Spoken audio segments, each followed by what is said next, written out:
and welcome to the show. It's a little loud, which is good.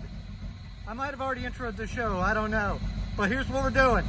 So we swapped in our stock ECU over the tuned ECU we got with the motor, and it's actually running better and idling better.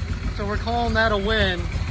We tried to put in a bunch of sensors, but this keeps hitting parts. And then our oil sensor here is a different size than stock, and we got to move these wires out of the way. So once we do that, we'll be good to go. Just kind of suck everything up with zip ties to here. This is where it's all supposed to be mounted. Everything just got stretched out with the engine swap. We're just making sure there's no leaks coming from anywhere. We're trying to make sure this works too. We know the voltage gauge works. This is not hooked up. This should be getting a reading, and we're not getting a reading, which is not good. What we learned, we're not getting a good sensor signal, even with it grounded with the wire there, which means probably we don't have any coolant up here. I gotta wait for this to cool down before I can check though, because it wants to come pouring out of here. So, but the idle's good. It's staying idled. It's not having an issue.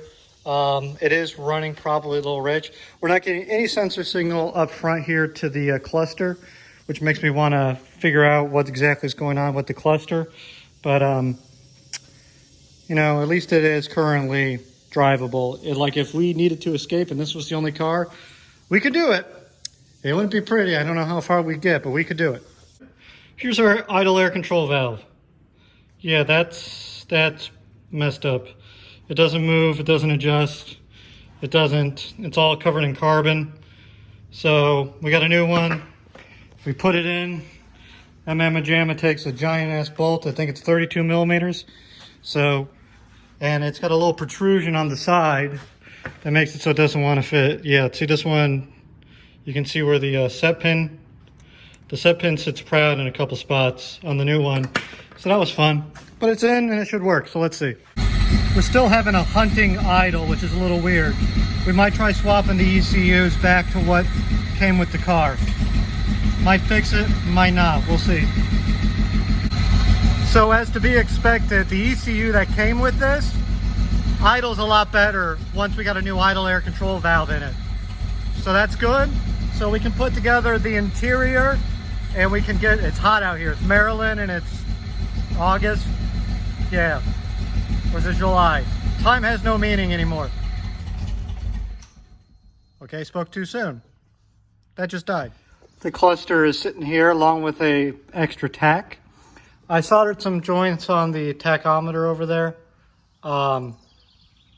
just because. So, watching some YouTube too on the background. Is that what everyone does in the car? Ooh, new Mighty Car Mods. Anyway, so we're gonna fix this, hopefully. We're also going to, while we're in here, we took a power lead off of, oops, sorry about the steering wheel. We took a power lead and a ground lead off of here. We're also going to pull a tack position off of this, somewhat temporarily, just to see if the tack is truly dead or if it's something else. But we needed the ground leads and everything here anyway, so for this and for some future expansion. So it's just nice to have. So we're going to hook up the tack now, and then we're going to put this all back together and see if it works. So we fixed our tachometer. It's working. I burnt my finger, and this is how I fix it. So it's revving. You can see it's hunting a bit, but it's working. We got the oil temperature set up, or the oil pressure set up, so that's good. The temperature and the voltage are all reading what they're supposed to be reading. We ran them through a little circular hole right in there in the car.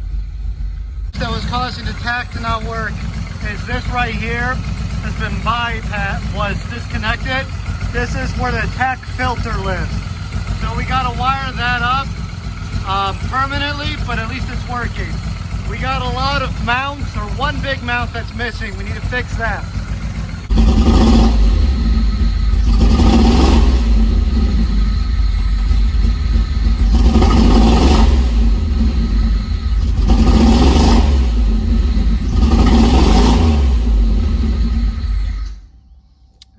issue. Around a little bit with the ECU. I can rev with the newer ECU and not have any problems now. It also starts up without any issue now. So we're gonna go with the newer chipped ECU and see if we run into any issues. But we're gonna put everything back together since we have basically everything inside fixed. Oh wait, no, we gotta do one thing that's a little unusual. So if you wanna see someone competent, go watch that young man there, Lost Not Forgotten.